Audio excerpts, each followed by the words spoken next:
ఎంత పని చేశారండి. ఊరు పేరు తెలియని నా కోసం ఉన్న చోటుకు వదిలికొచ్చేస్తారా? అందువల్ల నాకు జరిగే ఉపకారం కన్నా మీకు జరిగే కీడు గురించి ఆలోచించారా? లేదండి, తను మనిషినన్న మాటే మా వార్డెన్ మర్చిపోయినప్పుడు నేను మంచి చెడు మర్చిపోయాను. ఇప్పుడు పోయింది ఏముందిలేండి. ఈ ఊర్లోనే మా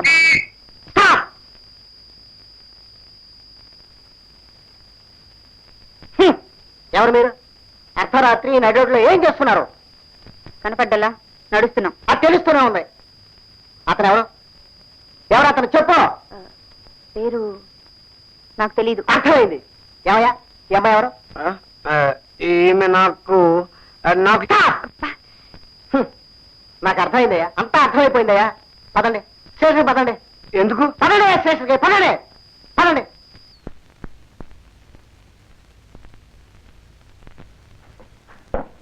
good morning sir. Good morning రావుకాలం.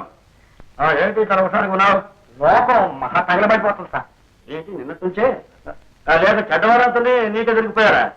అంతా నవ్వులాటగా ఉంటుంది సార్. చూడు రావుకాలం, ఈ లోకాన్ని ఆ టోపీతో నువ్వు, ఈ కాగితంతో నేను బాగు చేయలేవు, కానీ నువ్వు తీసుకొచ్చిన కేసు నేను బాగా చెప్పే.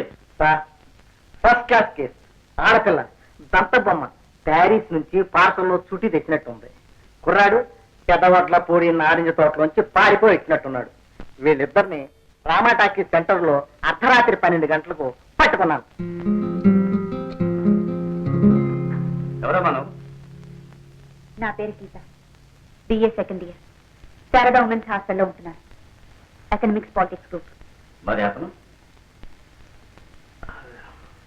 నా భర్త. అమ్మో అమ్మో అమ్మో, రాత్రంతా ఆలోచించుకుని ప్లేట్ ఫిరాయించేస్తుందండి చిట్టితండి. రావుకాలం, అందుకు సాక్ష్యం? ఈ దేశంలో పెళ్ళైన ఏ ఆడపైనా చూపించగల సాక్ష్యం. సార్, భగవంతుడు మీద ప్రమాణం చేసి 3 సార్లు చెప్పమంటారా సార్ ఈవిడ నా భార్యని? అదే అక్కర్లేదండి, మీరు అదే సార్, పొరపాటు అయిందమ్మా, మీరు అదే.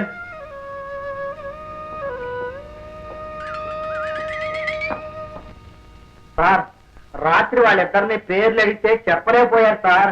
మొగుడు పిల్లల పేరు నీకెందుకు చెప్పారయ్యా? చూడు రావుకాలం, అర్ధరాత్రి అడ్రస్ చెప్పలేని వాళ్ళందరూ తీసుకొచ్చి నా కుట్లో పారేస్తుంటే ఎలా తిరగకుండా నీ ఉద్యోగం ఊడిపోతుంది. నువ్వు తెచ్చే తగాదాలు తీర్చలేక నా ప్రాణం పోతుంది. వాళ్ళు మంచి వాళ్ళు కనుక మర్యాదగా వెళ్ళిపోయారు. ఏంటా ఇది? జాగ్రత్తగా ఉండు. Okay sir. నువ్వు తొందరపడ్డావేమో గీత. చూడండి, మిమ్మల్ని తీసుకుని హాస్టల్కి వెళ్ళాను. అక్కడ అందరినీ ఎదిరించి మీతో పాటు బయటకు వచ్చేశాను. ఇద్దరం కలిసి ఒక రాత్రంతా పోలీస్ స్టేషన్లో గడిపాం. ఇంత జరిగాక మీతో నా జీవితం ముడిపడిందని అర్థం చేసుకోవడం తొందరపాటంటారా? ఇది ఆత్మరక్షణ. తొందరగా పెళ్లి చేసుకున్నాను, తొందరపడి మాత్రం కాదు. కానీ ఇలాంటి చదువుకున్న అమ్మాయి, ధైర్యం గల అమ్మాయి నా భార్య అవుతుందని నేను కల్లో కూడా ఊహించలేదు. చూడండి, చదువు కన్నా సంస్కారం, పై మెరుగుల కన్నా మంచితనం ఉన్న భర్త కావాలని నేను మాత్రం కలలు కన్నాను. గీత, ఏమండి, ఎప్పుడూ నేను బాగుండాలని కోరుకునే పెద్ద దిక్కు మా బాబాయ్ ఈ ఊర్లోనే ఉన్నారు. నేను ఇంటిదాన్ని కావాలని, ఆనందంగా ఉండాలని ఆయన ఎప్పుడూ ఆశిస్తూ ఉంటారు.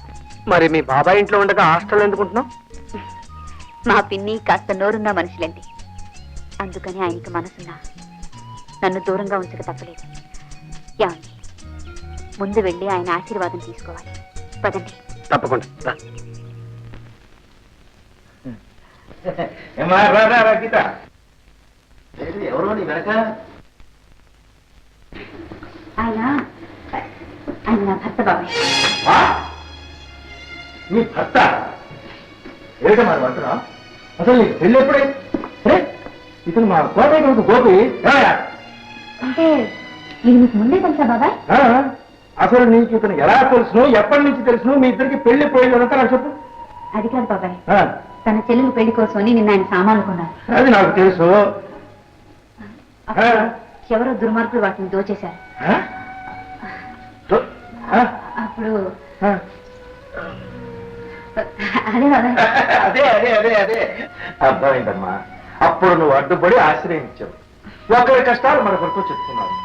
మొదట సానుభూతిని పంచుకున్నారు, ఆ తర్వాత జీవితాలనే పంచుకుందామని నిర్ణయానికి వచ్చారు. అంతేనా? నాకంతా అర్థమైందమ్మా. నువ్వు పొరపాటు చేయవనే ధైర్యం నాకుంది. గీత మీ అమ్మాయిని నాకు ఇప్పటిదాకా తెలియదండి. చూడు గోపి, మా గీత గురించి నువ్వు తెలుసుకోవాల్సింది చాలా ఉంది. గీత మా వంశంలో పుట్టిన మాణిక్యం. మా అన్నయ్య నాకు వదిలిపోయిన వారసత్వం. చేతకాని వాడిని పెళ్ళాన్ని నోటికి చంపి ఎక్కడో హాస్టల్లో ఉంచి చదివిస్తున్నాను. గీత అంతా చెప్పిందండి. చూడు బాబు, న్యాయంగా నీ కాళ్ళు గడిగి మా అమ్మాయిని నీ చేతుల్లో పెట్టాల్సింది. కానీ నాకు అదృష్టం లేదు. Just a minute, just a minute.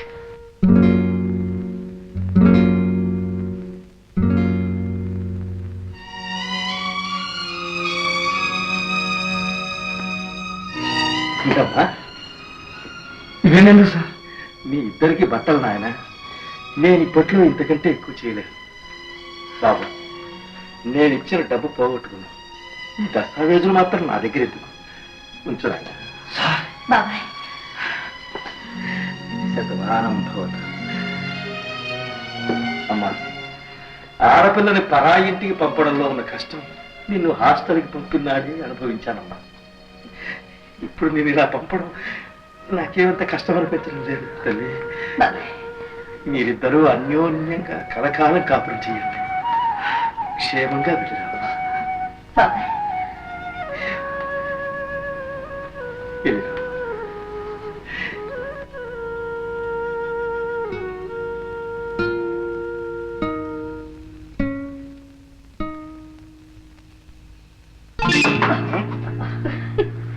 ఆ వెళ్ళేదెవరు?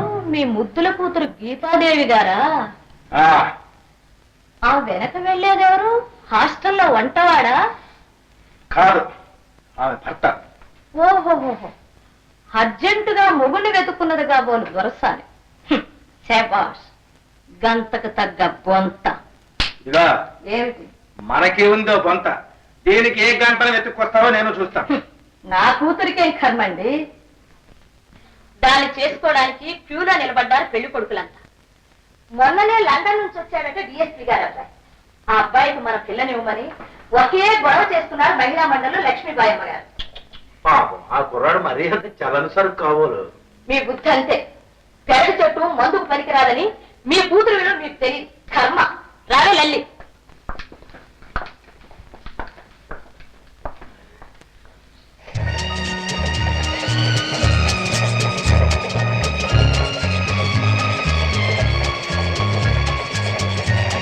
ఏమిటి ఆలోచిస్తున్నావు? మొదటిసారిగా నాకు తెలియని ప్రపంచంలోకి అడుగు పెడుతున్నాను. ఎలా ఉంటుంది మా అత్తగారిలో? చిన్న సైజు సర్కస్ లాగా ఉంటుంది. అక్కడ సింహాలు, పులులు, నక్కలు, చింపాంజీలు అన్నీ ఉంటాయి. అడవిలో బలం ఉన్న మృగం బలహీనమైన మృగాన్ని వేటాడుతుంది. ఆ ఇంట్లో అంతా కలిసి ఒక్కరినే వేటాడతారు. ఎవరిని? మొన్నటిదాకా మా నాన్నని, ఇప్పుడు నన్ను. అబ్బా, పరిహాసాలు మాని చెప్పండి. పర్యాసాలు కాదు గీత, మా ఇంట్లో అడుగు పెట్టగానే ఎరా గాడిదా ఇంతసేపు ఎక్కడ తెచ్చావు అనే రంకె వినపడింది అనుకో, నువ్వేం ఆశ్చర్యపడక్కర్లేదు.